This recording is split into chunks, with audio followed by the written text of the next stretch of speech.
दोस्तों, आज की कहानी है दीदी क्या पढ़ने से मेरा झाड़ू पोछा छूट जाएगा। दोस्तों, कहानी शुरू करने से पहले अगर आपने हमारे चैनल को सब्सक्राइब नहीं किया है तो सब्सक्राइब कर लीजिए ताकि आपके पास पहुंचे हर नया वीडियो।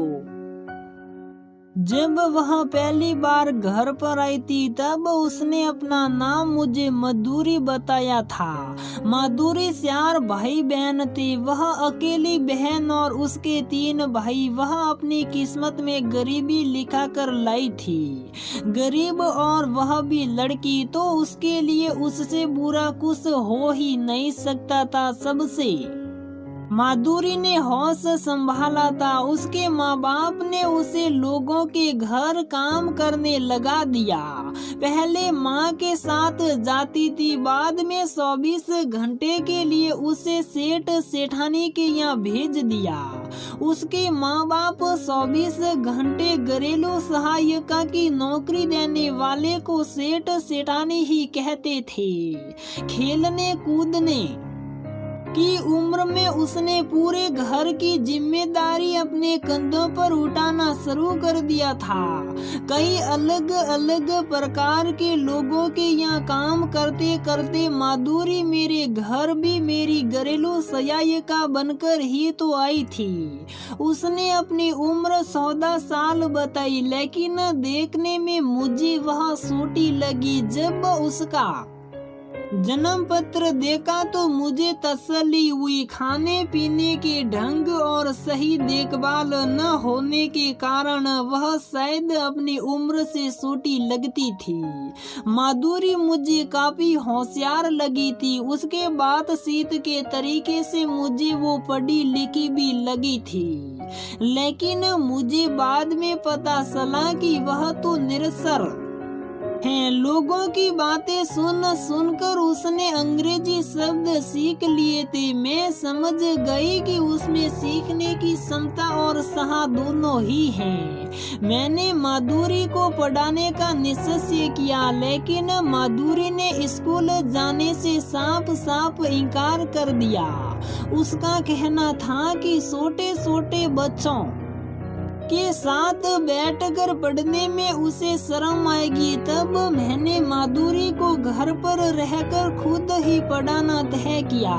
माधुरी को अक्षर ज्ञान हो गया और उसने हिंदी के छोटे छोटे वाक्य पढ़ना शुरू कर दिया। मैं अपनी उपलब्धि पर बड़ी खुश हो रही थी। तब एक दिन माधुरी ने मुझसे पूछा, दीदी क्या पढ़ने से मेरा झाड़ू पोछा छूट जाएगा। माधुरी ने इस सवाल से मेरे सामने देश में मौजूद पढ़े लिखे बेरोजगार लोगों के आंकड़े उपस्थित हो गए। मैं उसके सवाल का तब कोई जवाब नहीं दे सकी। मैं ये सोचने पर मजबूर हो गई कि इस लड़की ने अगर कोई ऐसे सपने देखने शुरू कर दिए जो पूरे होना संभव न हो तो ये लड़की टूट जाएगी। इसकी जिम्मेदार मैं ही होंगी। मैंने माधुरी को समझाने की कोशिश की कि कोई भी काम करने में बुराई नहीं है। कोई भी काम छोटा बड़ा नहीं होता। उसने कहा, दीदी झाड़ू पोछा करने वालों को कोई इज्जत नहीं देता। सब लोग आपके जैसा नहीं सोचते हैं। अगर मुझे इज्जत चाहिए तो झाड़ू पोछा छोड़ना ही पड़ेगा।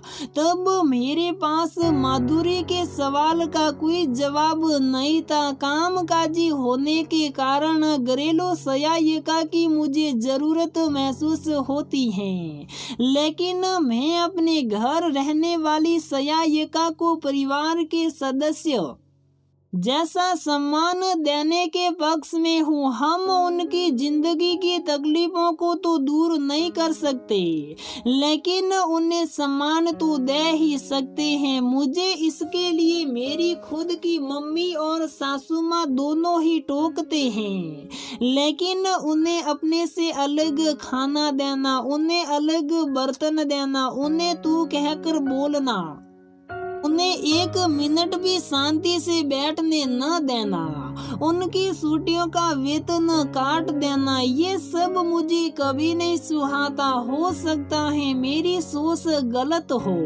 लेकिन मैं उनके साथ मानवेतर व्यवहार कभी नहीं कर पाई। बात आई गई हो गई। तभी एक दिन मुझे किसी शादी में जाना था। मैं अपनी हेयर स्टाइल बना नहीं पा रही थी। माधुरी ने कहा, दीदी मैं आपकी हेयर स्टाइल बना देती हूँ। उसने मेरी काफी अच्छी सी हेयर स्टाइल बनाई। उसके बाद माधुरी ने मेरी कई बार पार्टीज में जाने के लिए तैयार होने में मदद की। माधुरी द्वारा उस दिन पूछे गए सवाल का जवाब मुझे मिल गया था। मैंने माधुरी को कहा कि माधुरी, पढ़ने से तुम्हें सही गलत का फर्क समझ जाएगा। तुम स्वतंत्र रूप से अपना जीवन जी सकोगी। अपने बाहर के छोटे मोटे काम जैसे बैंक जाना आदि खुद से कर सकोगी। रही झाड़ू पोछे की बात, तो उसको छोड़ने के लिए तुम अपने हुनर का इस्तेमाल कर सकती हो।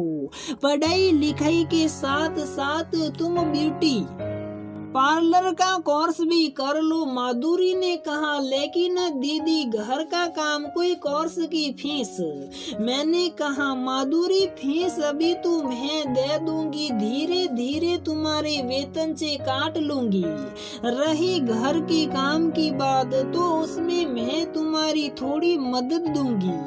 अगर कभी इमरजेंसी हुई तो हम बाहर से खाना मंगा लेंगे। माधुरी मेरी बात से सहमत हो गई। मैं चाहती तो माधुरी की फीस खुद भर सकती थी, लेकिन मैं माधुरी के स्वाभिमान को चोट पहुंचाना नहीं चाहती थी और अपने दम पर आगे बढ़ने के उसके आत्मविश्वास को समाप्त नहीं करना चाहती थी, जिसके उसे आगे अच्छी जिंदगी जीने के लिए बहुत जरूरत थी। जैसे कि मुझे उम्मीद थी, माधुरी ने बहुत जल्द ही ब्यूटी पार्लर का काम अच्छे से सीख लिया था। अब वह झाड़ू पोछा नहीं करती हैं, उसने अपना पार्लर खोल लिया है। अब उसके माता पिता बड़े फक्र से कहते हैं, उनके बेटे जो नहीं कर पाए वह बेटी ने कर दिखाया। सही कहा है किसी ने, जहाँ सा वहाँ रहा। तो दोस्तों, हमारी ये कहानी यहीं पर समाप्त होती है। अगर आपको हमारी ये कहानी पसंद आती है तो प्लीज वीडियो को लाइक करें, शेयर करें और हमारे चैनल को सब्सक्राइब जरूर करें।